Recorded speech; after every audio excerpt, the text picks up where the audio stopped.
Hola, bienvenidos todos a una nueva sesión del proyecto Vocación Científica. Mi nombre es José Luis Pérez Quintero y en esta ocasión voy a estar entrevistando a Estefanía Morales, quien es doctora en Ciencias Biomédicas e investigadora postdoctoral en la UNAM, México. Hola Estefanía, ¿cómo estás? Bienvenida. Hola José Luis, muy bien, gracias. Muy contenta de acompañarte en esta ocasión. Estefanía, para comenzar y como ya es tradición, voy a hacerte la pregunta básica del proyecto, que es ¿cómo se desarrolló tu vocación? ¿Qué motivó tu vocación por la ciencia? Es una muy buena pregunta que me he hecho muchas veces a lo largo de mi vida y creo que el impulso que mantuvo mi vocación científica fue familiar prácticamente. Creo que como todos los niños, fui una niña muy curiosa y tuve la fortuna de tener un papá que yo digo que es científico de closet. Él es médico, pero siempre tuvo este ímpetu por la investigación. Y él me daba libros, él me impulsaba siempre a preguntar más, ¿no? Así como, ¿y por qué es esto? Y él me decía, por tal, ¿y qué más puedes preguntar? Y él fue como el motorcito que impulsó o mantuvo esta curiosidad científica que te digo, yo creo que todos tenemos de niños. En particular, hay un libro que fue eh, el que me inspiró a dedicarme a la biología molecular tal cual y al que siempre regreso cuando tengo alguna duda sobre si elegí el camino correcto. Estefanía, nombraste a tu papá y a los libros. Quiero profundizar un poco más en el tema de lo que consumías, porque además de libros, que han sido un tema común, hay personas que han comentado que los contenidos de los medios también los motivaron. ¿Tú sientes que lo que tú veías en radio, en televisión, en las películas, también motivó tu vocación? En mi caso, difícilmente, porque mi papá era un enemigo acérrimo de la televisión. Entonces podíamos, mis hermanos y yo, verla 1 hora al día. Y recuerdo que veía Dragon Ball Z, entonces no siento que me haya salido inspiración científica por allá. Yo creo que fueron más que nada los libros. Ok, Estefanía, también me gustaría preguntarte acerca de qué a lo largo de tu vida dificultó tu vocación. Si hubo algo que desmotivó a lo largo de tu vida tu búsqueda por la vocación. Sí, yo pienso que pensar en estudiar algo que sea útil. Creo que uno, o en mi caso crecí pensando en que, bueno, iba a ser un adulto y que iba a tener gastos y al final de cuentas a lo mejor iba a querer tener una casa, un carro, viajar, y para todas esas cosas se necesitaba dinero. Entonces yo pensaba, ¿qué voy a estudiar o a qué me voy a dedicar que me dé dinero? En un principio pensé, bueno, yo tengo muchas ganas de viajar por el mundo, voy a ser antropólogo o fotógrafo de naturaleza, algo que me permita viajar. Luego lo aterricé a hacer sobrecargo de vuelos, ¿no? Mi altura no me lo permitió, pero esa era otra posibilidad que exploré. Entonces, más que desincentivar, creo que me distrajo, ¿no? Hasta que aprendí que se es posible tener una carrera científica remunerada y que ya pues me incliné por completo a esta área. Ahora, tú decidiste tu área básica, pero posteriormente continuaste tus estudios. ¿Por cuáles razones decidiste continuar tus estudios y dirigirte hacia las ciencias biomédicas? Creo que desde un principio, cuando entré a la carrera, un poquito antes de entrar a la carrera, en la escuela preparatoria nos llevaban como una serie de seminarios para que nosotros, estudiantes de una universidad pública, conociéramos la oferta de carreras que tenía la universidad. Ahí conocí la carrera que estudié, que es licenciatura en biomedicina, una carrera en ese entonces relativamente joven, y me gustó. Y desde que conocí esa carrera y empecé a empaparme sobre de qué iba, cuál era el mapa curricular, desde en ese momento te siembran como la idea, la semilla de que para dedicarte a la ciencia es necesario hacer un posgrado. Y yo nunca me lo cuestioné, o sea, yo aprendí como desde el día 1 que si quería dedicarme a ser científica tenía que hacer un posgrado. Entonces, digamos que toda la carrera la cursé pensando en eso. De hecho, creo que el último año de la carrera ya había yo decidido dónde hacer mi doctorado, porque es un doctorado directo.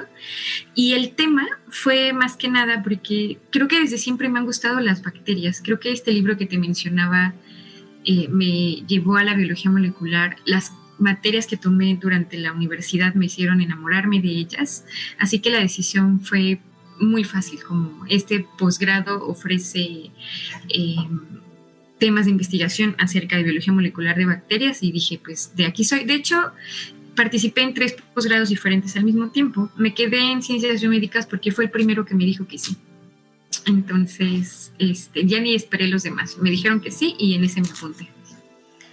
Estefanía, comentaste que tu papá era como un científico de closet. Y me acabas de decir, además de eso, que parte de lo que te comentaban a ti era que para ser un científico había que tener un posgrado. Ahora quiero tu opinión sobre qué es un científico, en qué momento la persona es científica. ¿Es así como te lo decían?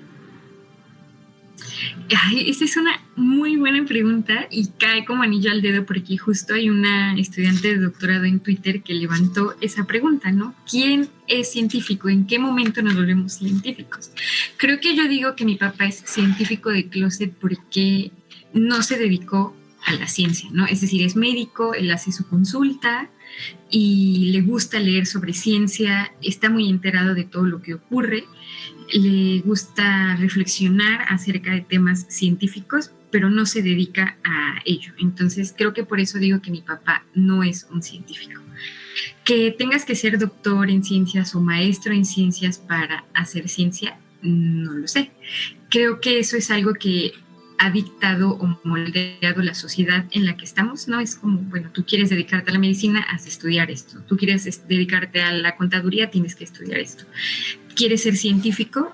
Creo que va por ahí, o a lo mejor así lo veo, de que, bueno, tienes que dedicarte a hacer una maestría y un doctorado, en cuanto a que te prepara para llevar a cabo proyectos de investigación. Entonces, yo pienso que a lo mejor en el sentido amplio de la palabra, todo aquel que sea curioso, que se pregunte, que se interese en reflexionar sobre aspectos de la vida puede considerarse un científico. Ya el que ejerce, digamos, en términos de lo que la sociedad ve como científico, a lo mejor ahí ya podemos hablar de esta parte de hacer un posgrado. Okay. Para resumir un poco o puntualizarle, ¿cómo definirías tú la ciencia? Ay, ¿cómo me definiría la ciencia? Esa es una muy buena pregunta. Y no sé cómo definiría la ciencia. Me suena, creo que podría relacionarla con el estudio de la vida y de lo que nos rodea. El estudio, el descubrimiento, el tratar de comprender a nosotros y a nuestro ambiente. Yo soy del área de biológicas, entonces todo como que lo veo hacia allá, pero la ciencia de datos existe, ¿no? Las ingenierías, las ciencias como física o matemáticas, ¿no? Y creo que al final de cuentas todas versan sobre el estudio de nosotros y nuestro mundo. Ok, Estefanía, tú nombraste otras áreas que te llamaron la atención y que dejaste de lado, pero a lo largo de tu carrera has intentado vincularlas con lo que haces. No como un esfuerzo serio, digamos. Cuando estaba, yo creo que terminando el primer año de la carrera, tuve una crisis estilo, creo que este no es el camino correcto, no hay suficiente trabajo, no sé a qué me voy a dedicar. Y abandoné la carrera para estudiar otra cosa que me gustaba, que es la antropología con enfoque lingüístico. Siempre me ha llamado la atención las lenguas y cómo se originan las palabras y los conceptos. Y bueno, no terminé esa parte tampoco, me regresé a lo que estaba estudiando Y cuando estaba por acabar el doctorado, empecé a tomar clases de náhuatl, que es un idioma originario de México.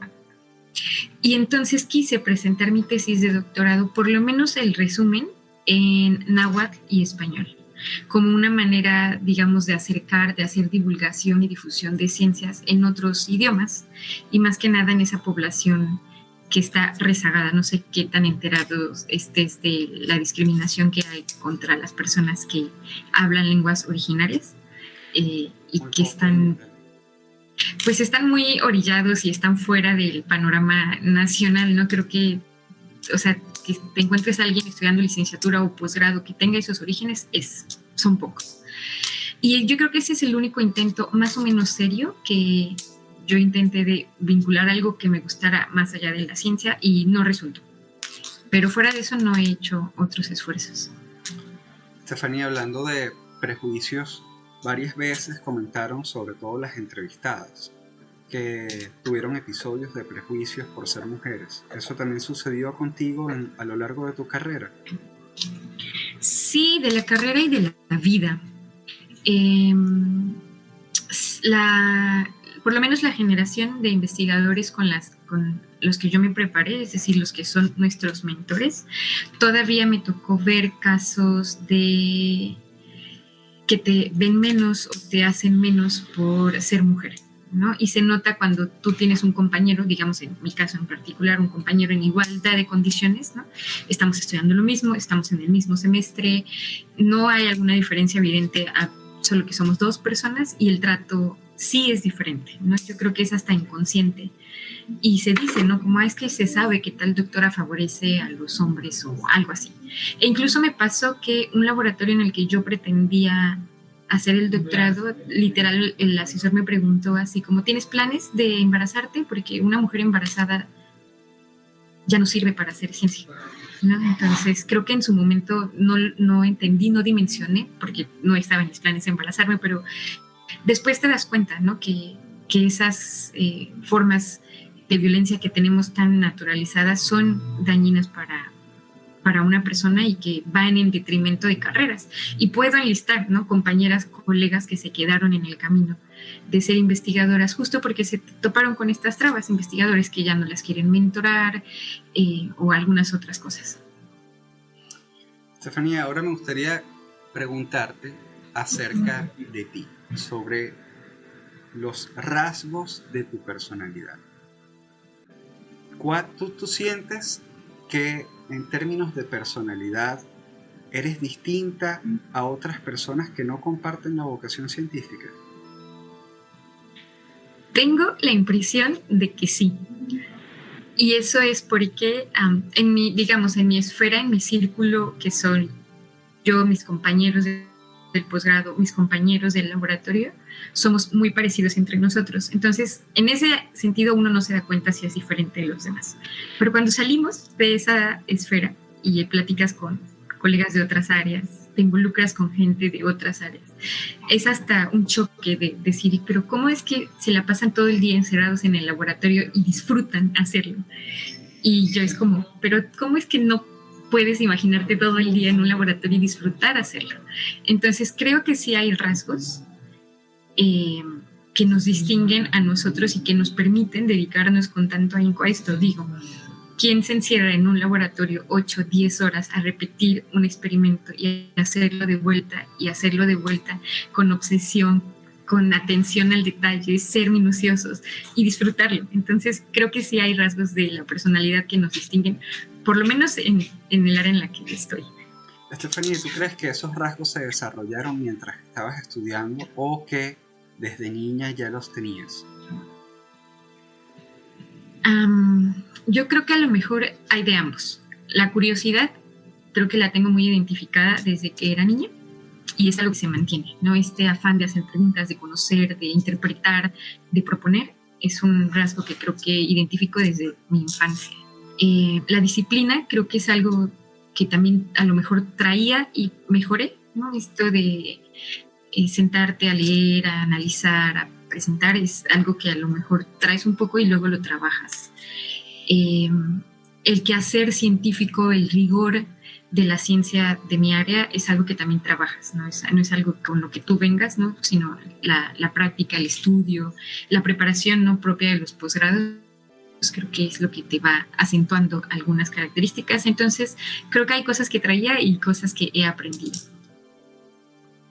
Me gustaría preguntarte ahora sobre tu carrera, pero pensando en las personas que puedan llegar a este video no porque están interesadas en una investigación acerca de la vocación científica, sino porque también les interesan las ciencias biomédicas, también les interesa la microbiología y creen que el contenido está acá. Entonces, ¿por qué estudiar esos campos? Porque, bueno, yo soy una enamorada de las bacterias y se me hacen los organismos más increíbles del mundo mundial. Son organismos microscópicos de una sola célula, capaces de una complejidad increíble. Cómo detectan a su ambiente, cómo responden, cómo deciden si van a comerse un azúcar o no, si la van a guardar, si se van a acercar a algo en lo que creen que hay comida. Bueno, creer no es una buena palabra, detectan que hay comida, cómo alejarse, cómo saben si están viviendo en una planta y tienen que producir cosas que le ayuden a alimentarse de esa planta, cómo saben si un humano pasó, las arrastró y entonces ya están en un pulmón y es la misma bacteria que entonces ahora decide o hace algo que le permite habitar un tejido diferente y potencialmente causar daño. Todo lo que te puedas preguntar de la vida está ahí. Parecen organismos muy simples, muy elementales, pero en realidad esconden un montón de secretos. Las bacterias son organismos increíbles, hay para echar para arriba en cuanto a variedad, entonces simplemente estudiarlos vale la pena completamente. Estefanía, yo quería preguntarte también sobre algo que vi en tu perfil, porque tú, además de estudiar ciencias y además de continuar los estudios hasta un postdoctorado, decidiste entrar dentro del mundo de la divulgación. ¿Forma parte para ti del mismo camino vocacional o estás haciendo una divergencia? Creo que más bien no he encontrado cómo dedicarme a la divulgación científica. Digamos, estudiar a las bacterias me gusta un montón, pero compartir el conocimiento sobre ellas no solo me gusta, sino se me hace importante. Se genera un montón de conocimiento y acercarlo a toda la población creo que es algo crucial que tenemos que hacer para avanzar como sociedad en muchos aspectos, ¿no? En parte del conocimiento, en parte de saber qué ocurre, en parte para poder tomar decisiones, ¿no? Como personas de a pie. No lo he logrado, de hecho, con esta parte que te contaba de aprender náhuatl, quería hacer divulgación en lenguas originarias y pues no me he dedicado de lleno a eso. Es algo que quisiera hacer, pero no, creo que no he hecho ni siquiera el esfuerzo real de convertirme a divulgador científico. No sé si estoy muy lejos, ¿no? De pronto disfruto mucho leer libros de divulgación de divulgadores serios y digo, yo quiero escribir algo así y creo que además se me daría bien porque me encanta contar historias, me apasiona y me gusta hablar de lo que entiendo. Creo que la mejor manera de que tú sepas que sabes algo es cuando se lo puedes explicar a alguien como con peras y manzanas. Y esa parte me gusta. Entonces es algo que a mí me encantaría hacer más que la parte de la investigación, que también la súper disfruto, pero me gustaría mucho dedicarme a esa parte también. Estefanía, ya para ir cerrando la entrevista, me gustaría precisamente hacer un espacio para la divulgación de tu propio trabajo, porque muchas de las personas que ven los videos, como tú, son investigadores. Entonces creo que es un espacio interesante para que puedan conocer lo que tú estás haciendo e inclusive contactarte si tienen un interés directo. Cuéntame acerca de en qué estás trabajando en este momento en tu postdoctorado. Uy, con mucho gusto. Bueno, en el mar viven los corales, ¿no? Los corales son unos animales que pertenecen a otro grupo de animales que se conocen como nidarios, en los que hay corales, medusas, anémonas. Estos animales viven, pues, a final de cuentas, en el océano, que son aguas con una baja cantidad de nutrientes, y aún así sobreviven. Ellos son capaces de sobrevivir en estas aguas con pocos nutrientes gracias a que se asocian con unas algas unicelulares fotosintéticas. Esto quiere decir son microorganismos de una sola célula que son capaces de producir fotosíntesis, es decir, agarran luz del sol y producen azúcares. Cuando viven en asociación con los nidarios aprovechan estos azúcares para sobrevivir. Los corales utilizan hasta el 95%, más bien, satisfacen hasta el 95% de sus requerimientos energéticos de agarrar los fotosintatos de las algas dinoflageladas. Como trabajar con corales es algo complicado porque crecen muy lento, son delicados para trabajar, nosotros utilizamos un modelo alternativo que es una medusa. Su nombre científico es Cassiopeia chamacana y se le conoce como medusa invertida porque en lugar de estar flotando en el mar como las medusas que vienen en nuestra mente, esta medusa se voltea, se invierte y se acuesta sobre el sustrato, ya sea el manglar, el fondo del mar, no sé. Esta medusa también se asocia con estas algas dinoflageladas y de ella obtiene también productos de su fotosíntesis. Entonces, lo que nosotros estudiamos es cómo esta alga dinoflagelada regula la fotosíntesis, cómo sabe que está viviendo en luz o en oscuridad, cómo sabe si está viviendo en el mar o en asociación con un nidario, cómo decide cuántos fotosintatos pasarle, etc. Entonces nosotros trabajamos ahorita con la fisiología y la bioquímica de esa alga dinoflagelada que es tan importante para el ecosistema de los arrecifes de coral. Muchas gracias, Estefanía, por tu testimonio. Me gusta mucho tu trabajo. De hecho, yo acabo de aprender algo. No sabía que existía una medusa que hacía eso y ahora estoy impresionado. Para las personas que están viendo el video, muchas gracias también por haberlo visto, por habernos acompañado. Les invito a ver el siguiente y si hay alguna persona que quisiera participar en el programa, simple y llanamente comuníquese a través de las redes sociales y agendaremos una reunión. Muchas gracias a todos, muchas gracias, Estefanía, y chao.